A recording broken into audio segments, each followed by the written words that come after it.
నమస్తే అండి. నేను వాణి. ఈరోజు మనం అప్పరాజు నాగజ్యోతి గారు రచించిన 'చిక్కుముడి' అనే ఒక మంచి కథను విందాం.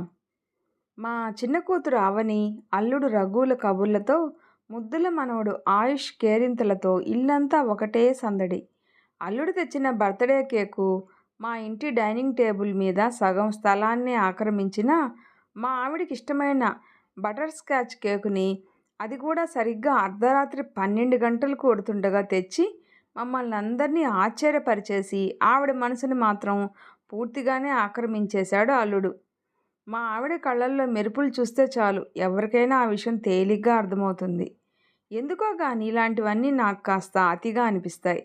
ఈవేళ మాత్రం పోనీలే, పెద్దదాని నిర్వాకం వల్ల బాధపడ్డ ఆ తల్లి మనసుకి ఈ అల్లుడి వలనైనా స్వాంతన కలిగితే అంతకంటే ఏం కావాలి అనిపించింది. ఆనందంగా గడిపే సమయంలో ఏ విధమైన డిస్టర్బెన్స్‌లు వద్దు అంటూ అందరూ సెల్ ఫోన్‌లు ఆఫ్ చేసేసి, మా మనవడితో మాత్రమే కాకుండా మా చేత కూడా ఫన్ గేమ్స్ అంటూ ఏవేవో ఆటలాడించాడు రఘు. రాత్రి భోజనాలయ్యాక తీరిగ్గా కూర్చొని అంతా పిచ్చాపాటి మాట్లాడుకుంటున్నాం. రోజంతా సంతోషంగానే గడిచినా ఆ క్షణాన మాత్రం మా ఆవిడ వదనాన్ని నీలి మేఘాలు కమ్మేసినట్లు అనిపించింది. అడగకుండా ఉండలేకపోయాను. అదోలా ఉన్నావేంటి ప్రభా? ఆ ప్రశ్న కోసమే కాచుకున్నట్లుగా వెంటనే చెప్పింది. చూసారా, 3 ఏళ్ల క్రిందట మన కుటుంబ సభ్యుడిగా చేరిన మన చిన్నల్లుడితో సహా మీరంతా నా పుట్టినరోజుని ఇంత బాగా గుర్తుపెట్టుకున్నారే. అలాంటిది కన్న కూతురు, అదే మీ ముద్దుల పెద్ద కూతురు, అది మాత్రం ఎలా బిగదీసుకొని కూర్చుందో చూడండి. అమ్మ పుట్టినరోజు శుభాకాంక్షలంటూ ఒక చిన్న పలకరింపు కూడా లేదు చూడండి. బర్రున ముక్కు చీదేసింది. మీరేం మాట్లాడరే రెట్టించింది. మరో రోజైతే తప్పకుండా సమాధానం ఇచ్చేవాణ్ణే, కానీ పుట్టినరోజున తన మనసుని బాధ పెట్టడం ఎందుకులే అని మౌనంగా ఉండిపోయాను. అవునులేండి, ఎంతైనా మీ గారాల కూతురు కదా, దాని మీద మీరు ఈగ కూడా వాళ్ళనివ్వరు. అయినా నేను మాత్రం ఏమన్నానని? కులం గోత్రం లేని అనాథతో పెళ్ళేమిటి అన్నానంతేగా. దానికే అది నన్ను పురుగును చూసినట్లు చూసి అప్పటికప్పుడు ఇంట్లో నుంచి వెళ్ళిపోయి తను ప్రేమించిన వాడిని పెళ్లి చేసుకొని దండలతో మన ఎదుటికొచ్చి నిలబడుతుందా? అదంత అఘాయిత్యం చేసిందంటే మీ వత్తాసు చూసుకొనే కదూ. పుట్టినరోజు పండగ నాడు ఏరి కోరి మనసుని కలతపెట్టుకోవడం దేనికే అంటూ నేను ఏదో అనబోయే అంతలో మా చిన్నల్లుడు రఘు నోరు విప్పాడు. ఊరుకోండి అత్తయ్య గారు, మనసుకి కష్టం కలిగే సంఘటనల్ని, మనుషుల్ని ఎందుకు గుర్తు చేసుకుంటారు? మీకు చెప్పానో లేదో, 4 ఏళ్ల కిందట మా పెదనాన్న కూతురు సుమ కూడా వదిన గారిలాగే కులాంతర వివాహం చేసుకుంది. అంతే, మా కుటుంబం మొత్తం ఆనాటి నుండి సుమ అక్కని వెలివేశాం. మా ఇళ్లల్లో ఏ సందర్భాల్లోనూ ఎవ్వరం దాన్ని ఊసే ఎత్తాం. అక్కని మా మనసులో నుంచే తీసేసి మేమంతా హాయిగా ఉన్నాం. మీరు మాలాగే మనసు గట్టి చేసుకోండి అత్తయ్య గారు. అల్లుడి ఓదార్పు మాటలకి మా ఆవిడ మళ్ళీ నార్మల్ మూడ్లోకి వచ్చింది.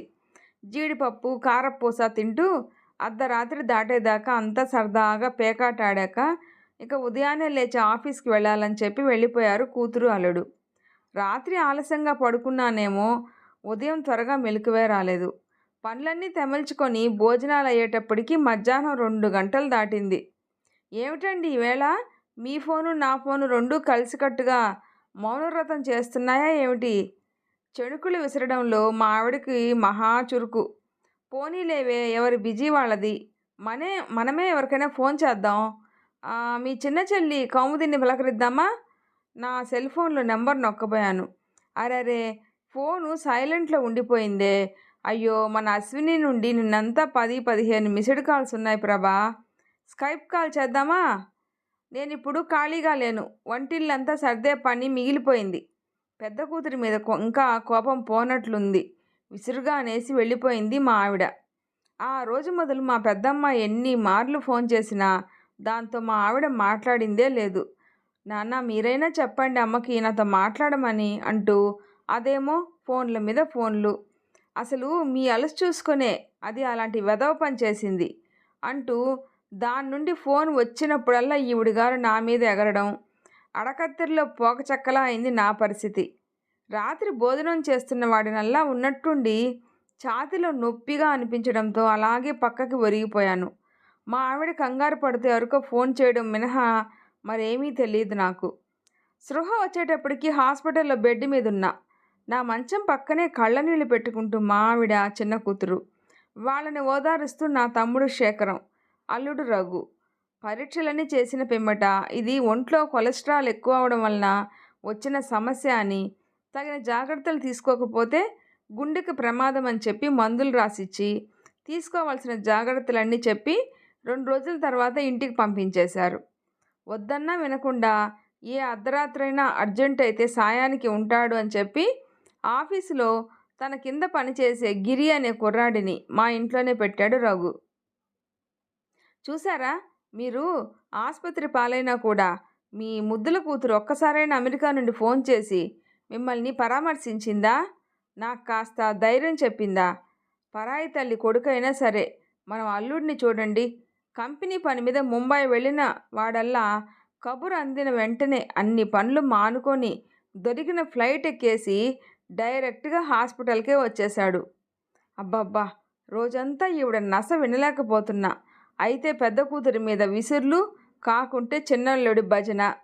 కబురైనా లేకుండా అమెరికా నుండి ఉదయమే ఇంటికి వచ్చిన మా పెద్దమ్మాయి అశ్వినిని చూస్తూనే నా మనసుకి కొండంత ధైర్యం కలిగింది. తల్లి తనతో అంటీ ముట్టనట్లు ఉండడం, ముక్తసరిగా మాట్లాడటం దాని మనసుకి కష్టంగా తోచినా పాపం కిమ్మనకుండా భరిస్తుంది అశ్విని. దానిదంతా మా అమ్మ పోలికే, భూదేవంత సహనం. అశ్విని పట్ల మా ఆవిడ వైఖరిని బాగా గమనించిన గిరి కూడా అది కనిపించినప్పుడల్లా మొహం తిప్పుకుంటుంటే సహించలేక మళ్ళీ పిలిచినప్పుడు రమ్మని చెప్పి కొంత డబ్బు చేతిలో పెట్టి వాడిని మా ఇంటి నుండి పంపించేశా. అశ్విని వచ్చిందని తెలిసి ఆ వేళ మా తమ్ముడు శేఖరం వచ్చాడు ఇంటికి. తొలిచూలు ఆడపిల్లైన అశ్వినిని చిన్నతనంలో భుజాల మీద ఎత్తుకొని ఒకటే మోసేవాడు శేఖరం. అదంటే ప్రాణం వాడికి. ఏరా చిన్న, కొన్నాళ్లపాటు ఇండియాలో ఉంటావా? 2 నెలలు సెలవు పెట్టి వచ్చా బాబాయ్. అందరికీ టీ తయారు చేసేందుకు వంటింట్లోకి వెళ్ళింది అశ్విని. ఆ రోజు నువ్వు హాస్పిటల్లో ఉన్నప్పుడు అశ్విని నుండి ఒక్కటే ఫోన్లు అన్నయ్యా. పిచ్చిది, నీకు ఎలాగుందోనని తెగ టెన్షన్ పడిపోయిందనుకో. అది రఘుకి ఫోన్ చేస్తే అతనేమో మీరిలా ఈ ఫోన్లు చేసి మమ్మల్ని ఇబ్బంది పెట్టకండి, మీతో మాట్లాడేందుకు అత్తయ్య గారు మామయ్య గారు సుముఖంగా లేరు అంటూ ఫోన్ కట్ చేశాడంట. ఇప్పుడు మీ కోపాలు అలకలు అన్నీ పోయినట్లేగా అన్నయ్య.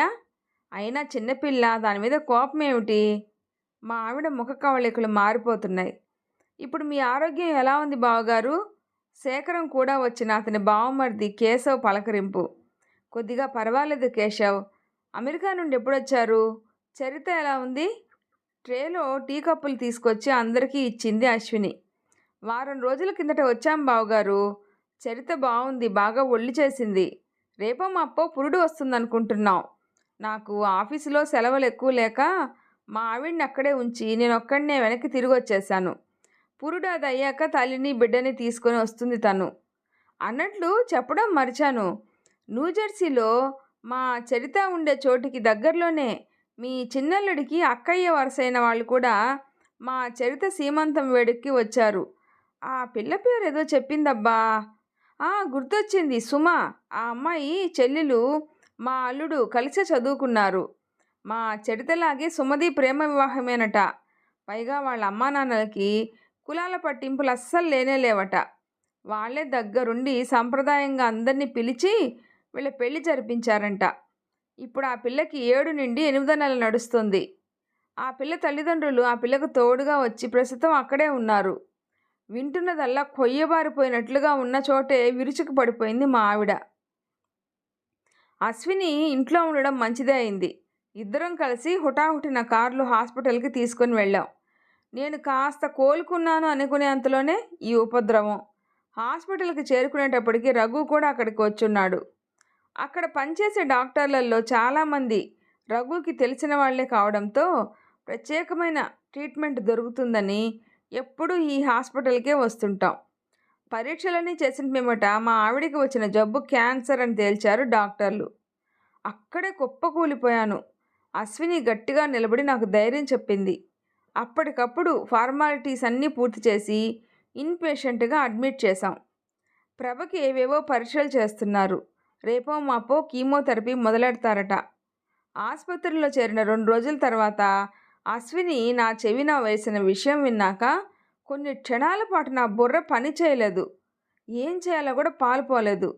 ఆలస్యం చేయడం ఏమాత్రం మంచిది కాదని మనసు చెబుతుంది. ఇదే హాస్పిటల్లో సీనియర్ డాక్టర్గా ఈ మధ్య చేరిన మా పెద్దలుడు సిద్ధార్థ స్నేహితుడైన వంశీకృష్ణ సాయంతో వెంటనే ఈ ఆసుపత్రి నుండి డిశ్చార్జ్ అయ్యి ట్యాక్సీలో నేరుగా ఒమేగా క్యాన్సర్ స్పెషాలిటీ హాస్పిటల్కి వెళ్ళాం. మేము అక్కడికి చేరుకునేటప్పటికీ అమెరికా నుండి ఇక్కడి డాక్టర్లతో మాట్లాడి అన్ని ఏర్పాట్లు చేయించాడు మా పెద్దలుడు సిద్ధార్థ్. పరీక్షలన్నీ చేసిన పిమ్మట అసలు క్యాన్సర్ ఆనవాళ్ళు ఏవి మా ఆవిడ శరీరంలోనే లేవని, కేవలం రక్తంలో హిమోగ్లోబిన్ లెవెల్స్ బాగా పడిపోవడం వలన కలిగిన బలహీనత వల్ల తనకి స్పృహ తప్పిందని చెప్పి ఒంటికి రక్తం పట్టేందుకు బలానికి మందులు రాసి పంపించారు డాక్టర్లు. గండం గడిచినందుకు కనిపించని ఆ భగవంతుడితో పాటు సరైన సమయంలో దేవుడిలా ఆదుకున్న మా పెద్దలుడికి కూడా మనసులోనే కృతజ్ఞతలు చెప్పుకున్నాను. తల్లిని దగ్గరుండి జాగ్రత్తగా చూసుకుంటుంది అశ్విని. వేళ తప్పకుండా మందులిస్తూ ఉపచర్యలు చేస్తుంది. కూతురు వర్ణసంకరం చేసింది అన్న బాధతో నోటికొచ్చినట్లుగా తిడుతుందే కానీ మా ఆవిడ మనసు చాలా సున్నితం. అసలు విషయం తెలిస్తే తను తట్టుకోలేదని నేను అశ్విని ఈ విషయాన్ని మాలోనే దాచుకున్నాం. చిన్న కూతురు ఆవనిదంతా మా అక్కయ్య పోలిక. బొత్తిగా అమాయకురాలు. ఎవరేం చెప్పినా గుడ్డిగా నమ్మేస్తుంది. పసిపిల్ల మనస్తత్వం. అందుకే దాని మనసు కష్టపడకూడదని దానికి కూడా ఏ విషయం తొందరపడి ఎవ్వరం చెప్పం. అసలు రఘు ఎందుకు ఇలా చేశాడు అన్నదే పెద్ద చిక్కుముడిలా ఉంది. హాస్పిటల్ స్టాఫ్తో కుమ్మక్కై మా ఆవిడికి లేని జబ్బుని ఉన్నట్లుగా రఘు ఎందుకు చెప్పించాడో తెలియకుండా ఉంది. సమయానికి సిద్ధార్థ స్నేహితుడు వంశీకృష్ణ అదే ఆసుపత్రిలో ఉండబట్టి విషయం తెలిసింది.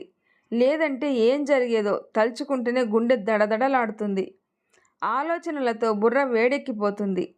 ఇలా కాదని తెగించి చివరికి గట్టి నిర్ణయం తీసుకున్నాను. ఎప్పుడు ఏమవుతుందో ఎవరికి తెలుసు. మా ఫ్యామిలీ లాయర్ మోహన్ రావుకి ఫోన్ చేసి వెంటనే ఇంటికి రమ్మన్నాను. అరగంటలోనే విల్లుతో పాటు వచ్చిన మోహన్ రావుని చూసి ఆశ్చర్యపోయాం. ఉండబట్టలేక అడిగేసింది అశ్విని. అంకుల్, ఇంత త్వరగా విల్లు ఎలా తయారు చేయగలిగారు? ఈసారి విస్తుపోవడం లాయర్ వంతైంది. అదేమిటి, మీ అమ్మగారు హాస్పిటల్లో చేరినప్పుడే మీ అత్తయ్య గారికి ఏమో క్యాన్సరు, నాకేమో గుండె జబ్బు, ఏ క్షణాన ఏం జరుగుతుందో ఎవరు చెప్పగలరు? విల్లు తయారు చేయమని లాయర్ గారికి నా మాటగా చెప్పు బాబు అని మీ నాన్నగారు చెప్పినట్లుగా మీ రెండో అల్లుడు రఘు స్వయంగా నా వద్దకు వచ్చి చెప్పారుగా. తల తిరిగినట్లుగా అవడంతో సోఫాలో వాలిపోతూ మందుల డబ్బా వైపు చూపిస్తూ సైగ చేశాను. గబాల్న బాక్స్ నుండి మెడిసిన్ తీసి నా నాలుక కింద పెట్టింది అశ్విని. మందు పనిచేసినట్లుంది. 10 నిమిషాలకి తేరుకున్నాను.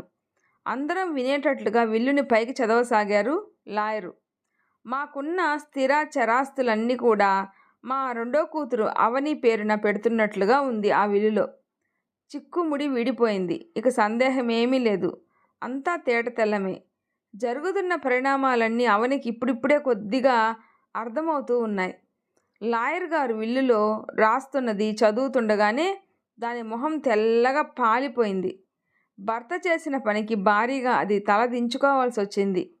వెంటనే విల్లుని తిరగరాసి ఆస్తిని మా ఇద్దరి తదనంతరం ఇద్దరు కూతుళ్ళకి సరిసమానంగా రాయమని లాయర్తో చెప్పాను. అంతదాకా మౌనంగా ఉన్న అవని అప్పుడు నోరు విప్పింది. నాన్న, ఈ విషయాలేవీ నాకు తెలీదు. నా పెళ్ళైన ఈ 3 సంవత్సరాలలో నాకు, మీ అల్లుడికి, బాబుకి ఏదో ఒక రూపంలో మీరు డబ్బు ముట్ట చెబుతూనే ఉన్నారు. మొన్నటికి మొన్న మా ఫ్లాట్ రిజిస్ట్రేషన్కి డబ్బులు తక్కువ పడితే 25 లక్షలు ఇచ్చారు. మీ ప్రేమాభిమానాలకి నేను వెలకట్టలేను. కానీ కనీసం మాకు ఇంతకాలంగా మీరిచ్చిన డబ్బుని మినహాయించుకొని మిగతాదే నా పేరిట రాయండి నాన్న.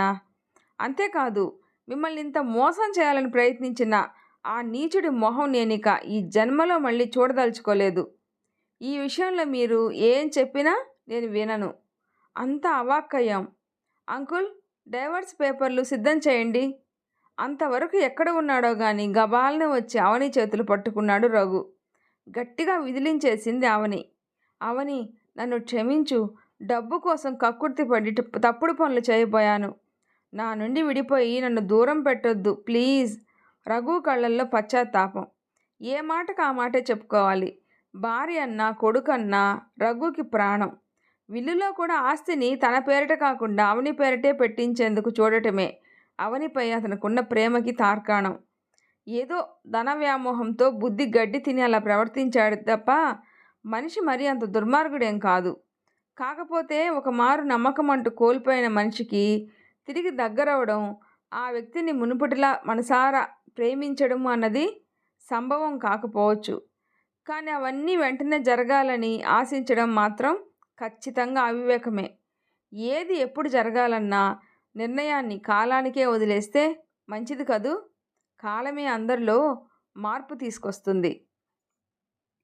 ఈ స్టోరీ మీకు నచ్చినట్లయితే ప్లీజ్ లైక్ చేసి షేర్ చేయండి, సబ్స్క్రైబ్ చేసుకోండి. స్టోరీ ఎలా ఉందో తప్పకుండా కామెంట్ చేయండి. ప్లీజ్ సపోర్ట్ చేయండి. Thanks for listening.